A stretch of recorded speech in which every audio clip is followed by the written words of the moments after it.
Welcome to this video on solid-state physics, focusing on crystal physics. We'll be exploring Miller indices, reciprocal lattices, and lattice dynamics.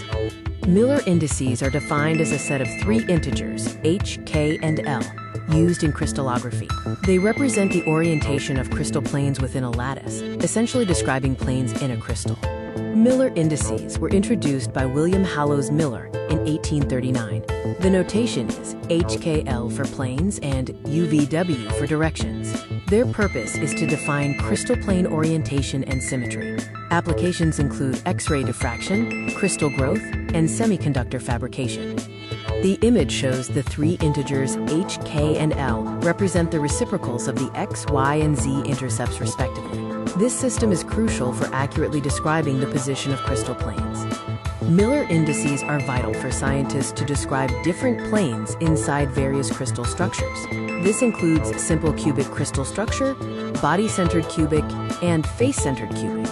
To find Miller indices, first find the intercepts with the axes in terms of lattice constants. Then, take the reciprocals of these intercepts. Finally, clear the fractions to get the smallest integers, written as HKL. Important points to note. Indices are written inside parentheses, like 100. Negative intercepts are indicated with a bar above the number, for example, 110. If a plane is parallel to an axis, the intercept is infinity and the index is 0. Miller indices are important for identifying crystal planes and studying crystal symmetry. They are used in X-ray diffraction analysis and to determine atomic arrangements in crystals. They are also widely applied in materials, science, and solid-state physics. A special case is a plane parallel to an axis. If a plane is parallel to an axis, the intercept is infinity, and the reciprocal is 0. For a plane parallel to the z-axis, the Miller indices would be 110. Another special case is a negative intercept.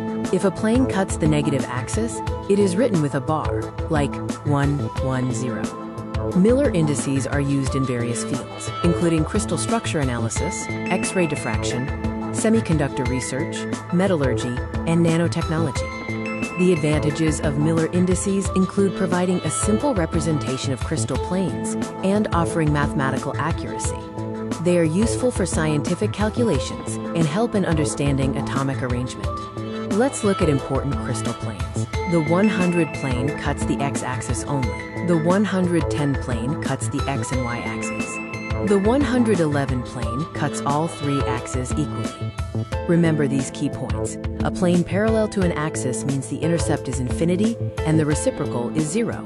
Miller indices are always integers and describe crystal planes. A negative index uses bar notation. Other points to remember include 111 cuts all axes equally, while 100, 010, and 001 cut only the x, y, and z axes respectively. The reciprocal of the intercept is used in calculation, and indices are used in crystal structure analysis. Next, we discuss reciprocal lattices, an important concept in crystallography and solid-state physics. It mathematically explains the periodic structure of a crystal lattice. A reciprocal lattice is formed from vectors perpendicular to the planes of the direct lattice. It exists in reciprocal space and is used to mathematically represent crystal planes. Every plane, denoted as HKL in the crystal, corresponds to a single point in the reciprocal lattice.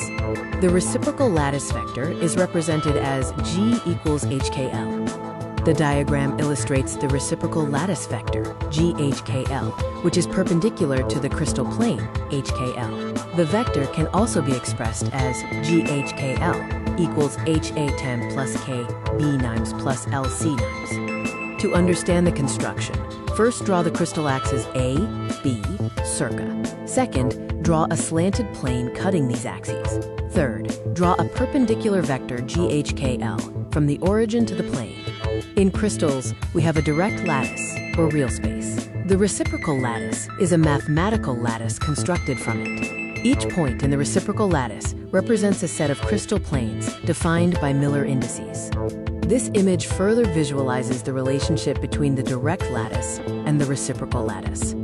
Important properties include that reciprocal lattice vectors are perpendicular to crystal planes, and it exists in reciprocal space. It is widely used to study diffraction patterns. Applications of reciprocal lattices include X-ray diffraction analysis, determining crystal structure, and use in solid-state physics. It is also crucial for explaining the Bragg diffraction condition. Finally, we cover lattice dynamics, which is the study of atomic vibrations in a crystal lattice. Atoms are not completely at rest, but vibrate around their equilibrium positions due to thermal energy. The collective vibrations of atoms in a lattice propagate through the crystal as waves. This forms the basic idea of lattice vibrations.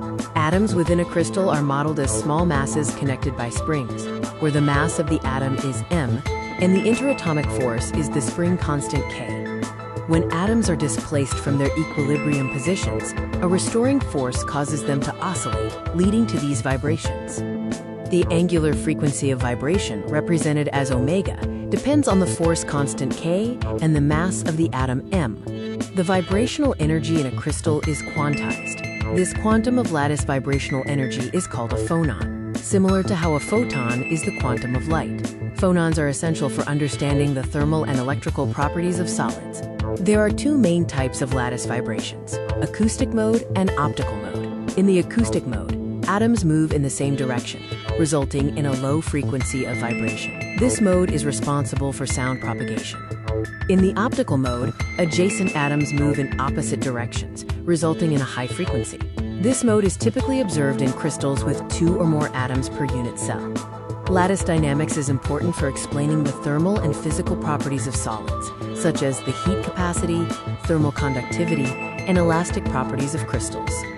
Lattice dynamics is a key branch of solid-state physics that explains how atomic vibrations propagate as quantized phonons. Understanding this theory is vital for explaining various properties of solids.